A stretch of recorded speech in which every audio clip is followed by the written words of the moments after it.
ہوئی تو حضور کو انہوں نے دیکھ لیا. ایک بڑی پیاری حکایت ایسی ملتی ہے. ایک بزرگ تھے, بہت پائے کے بزرگ ہیں, اور ان کی جو خاتون تھی وہ کثرت سے درود پاک پڑھتی. جو بھی درود انہیں بتایا جاتا حضور کے دیدار کے لیے درود ہے وہ پڑھنا شروع کر دیتی ہیں. رسول اللہ صلی اللہ علیہ وسلم کو دیکھنے کی اتنی شدت سے اشتیاق انہیں تھی, بہت زیادہ اشتیاق تھا, بہت شوق تھا, لیکن ان کی عمر تقریباً 60 سال کی ہو رہی تھی. حضور کا دیدار نہیں تھا. حضور صلی اللہ تعالی علیہ وسلم کو انہوں نے نہیں دیکھا. ان کے شوہر سے وہ شکایت کرتی رہی, میں پڑھتی پڑھتی بوڑھی ہو گئی, کبھی حضور نے مجھے اپنے دیدار سے نہیں نوازا, پتہ نہیں میری آنکھیں کس طرح کی گندی ہیں. حضرت اس بزرگ نے کیا فرمایا اپنی خاتون کو, میں ایک علاج بتاتا ہوں, میں ایک طریقہ بتاؤں گا, تو اگر کرے گی تو انشاءاللہ اللہ کے نبی صلی اللہ تعالی علیہ وسلم کی زیارت ہو جائے گی. کہا ٹھیک ہے, میں سب ماننے کو تیار ہوں.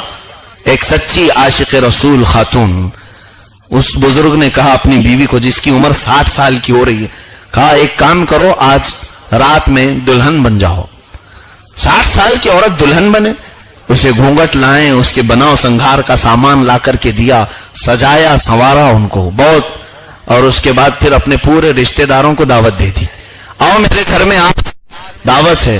جب رشتہ دار آتے تو عورت کو اپنے خاتون کو نہیں بتایا تھا کہ گھر میں بہت سارے رشتہ دار ہیں, ورنہ تو جس کی عمر دادی اماں کی ہے وہ دلہن کیسے بنے گی. شرم و حیا بھی تو کوئی چیز ہے, ایک شرم بھی آتی ہے. تو سب رشتہ دار اچانک پہنچے تو یہ گھونگٹ اوڑے بیٹھی ہیں, چوڑیاں پہنے اور بالکل سجی سنوری ہے, تو لوگ تانا دینا شروع کرتی ہے, اور بہت ساری ایسی باتیں اسے سامنے کہہ کر. ایک نیک خاتون جس نے زندگی بھر اپنی عزت کمائی عبادتوں سے, اسے اچانک لوگ یہ بولنا شروع کر دیے, بوڑھے وقت میں یہ کیا تجھے شوق پیدا ہو گئے, تو بڑھاپے میں اب دلہن بننا چاہ رہی ہے, نکال یہ گھونگٹ, یہ ساری چیزیں کیا, ہر طرح کے بڑھاپے میں اس کو جوانی یاد آ رہی ہے, بڑھاپے میں یہ ہو گئی ہے, یہ بگڑ گئی ہے, آوارہ ہو رہی ہے, پتہ نہیں کس کو دکھانا چاہ رہی. اتنی باتیں اس دن کی گئی تو اس خاتون کو اتنی تکلیف ہوئی, وہ گھونگٹ وغیرہ سب اٹھا کے پھینک دی, اپنی چوڑیاں توڑ دی, اپنے حجرے میں جا کر بہت روئی, اور اپنے شوہر پر بھی بہت گرم تھی, ناراض تھی کہ میرے شوہر نے مجھ سے ایسا کیوں کروایا, سب کے سامنے ذلیل کر دیا, سب کے سامنے میری عزت نکال دی. اپنے شوہر, ان کے شوہر رات بھر بلاتے رہے, دروازہ کھول, وہ نہیں کھولی. آپ کے قریب میں نہیں آؤں گی اس لیے کہ آپ نے مجھے سب کے سامنے ذلیل کیا, آپ مجھے چھوڑ دو اکیلا. وہ گھر کے اندر اتنا روتی روتی سوئی, اسی دن رات کو خواب میں حضور کا دیدار ہو گیا.